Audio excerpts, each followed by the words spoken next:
दीदी देवी चित्रलेखा जी ने विवाह किया, अभी जया किशोरी जी भी विवाह करने वाली हैं। वो कौन सी साध्वी है जो विवाह नहीं कर सकते?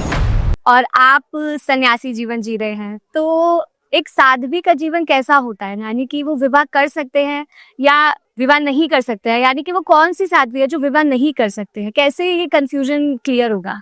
करनी कथनी साधु की अलग नहीं होती है। समाज में हम वही उपदेश देते हैं जो हमारे आचरण में हो, क्योंकि यत यत आचरति श्रेष्ठा तत तत सा इतराजना। नम्रता जी, विवाह करना बुरा नहीं है। हमारे जितने भी गृहस्थ परिवार हैं, गृहस्थ परिवार को बहुत बड़ा माना जाता है। मान लीजिए वह मंदिर है और गृहस्थ आश्रम से बड़े बड़े महापुरुष जन्म लेकर के आए हैं, शंकराचार्य, यूं कहो महामंडलेश्वर। मैं भी किसी गृहस्थ आश्रम से जन्मी हुई बेटी हूँ। लेकिन जब हम किसी संप्रदाय, किसी अखाड़े, किसी परंपरा से जुड़े होते हैं तो फिर हमको उस मर्यादा का ख्याल रखना पड़ता है। और देवी चित्रलेखा जी ने विवाह किया है, वह गौड़ी संप्रदाय से हैं, समाज में बहुत अच्छी अलग जगा रही हैं, गौ सेवा बहुत अच्छी की जा रही है, बहुत अच्छी कथा प्रवक्ता हैं, कथा प्रचारक हैं। और जया किशोरी जी भी बहुत धर्म सुधार के लिए कार्य कर रही हैं। और जिस प्रकार से अभी आपने एक प्रश्न हमसे किया कि साध्वी का जीवन, तो ऐसा है कि आज किसी पतिव्रता नारी का आकलन किया जाए तो हम लोग कह देते हैं कि वह परम साध्वी है, यानी पातिव्रत धर्म में निष्ठा है उसकी, पातिव्रत धर्म से निष्ठावान जीवन को जी रही है, जो निश्चित है उसको हम परम साध्वी, जो साध्य है, संयमित है, सदी हुई है, उसको भी हम साध्वी कह सकते हैं। तो अब यहाँ सन्यासी जीवन के विषय में आप दर्शन करेंगी तो वो एक परंपरा के अंतर्गत है। मुंडन हो जाना, पिंडदान कर देना, सन्यास की परंपरा से नाम गोत्र इत्यादि को हमें मिल जाना, तो उसमें हमको ख्याल रखना पड़ता है।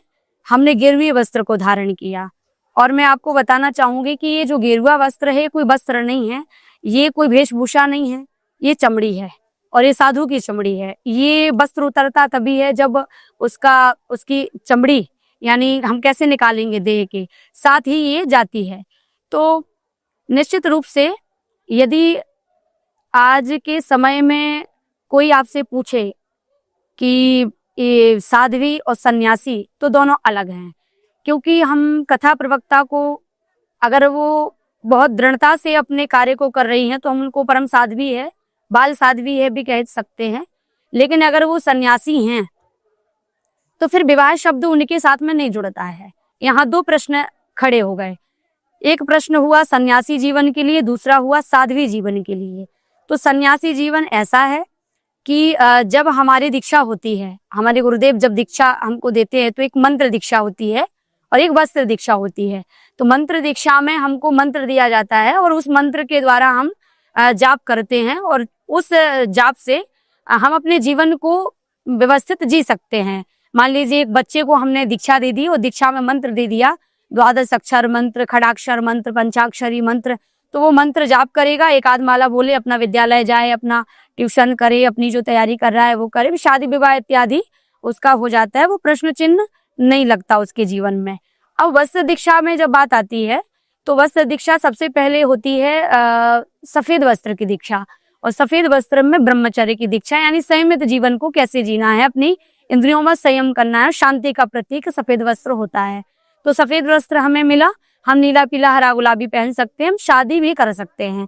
फिर जब ब्रह्मचर्य की दीक्षा में, वस्त्र दीक्षा में दूसरा पीले वस्त्र की दीक्षा होती है, उसमें भी हम लौट करके हमारा मन बहुत नहीं उधर अध्यात्म की ओर झुक रहा है, तो हम संसारी जीवन में भी प्रवेश कर सकते हैं, विवाह इत्यादि कर सकते हैं।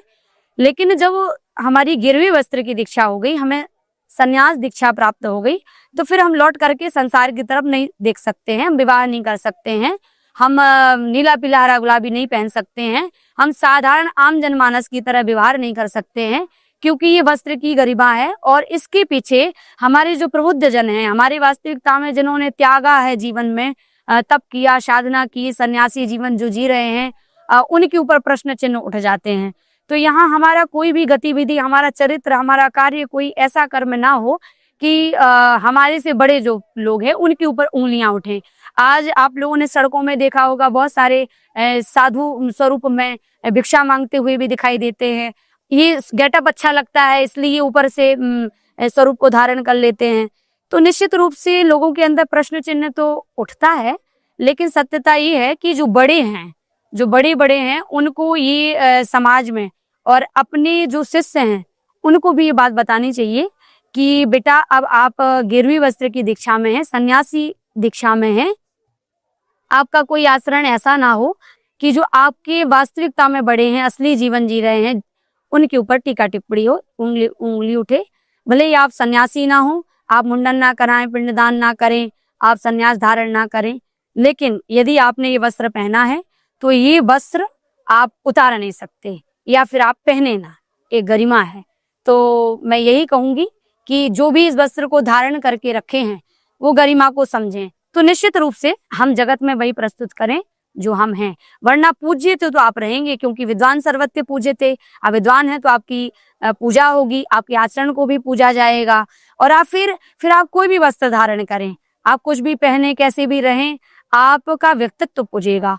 तो हम जिस स्वरूप से पूजे जा रहे हैं हम उसका भी ख्याल रखें, और हम जहाँ बैठे हैं उस बैठक का भी ख्याल रखें कि हमारी बैठक कैसी होनी चाहिए। तो निश्चित रूप से विवाह करना बुरा नहीं है,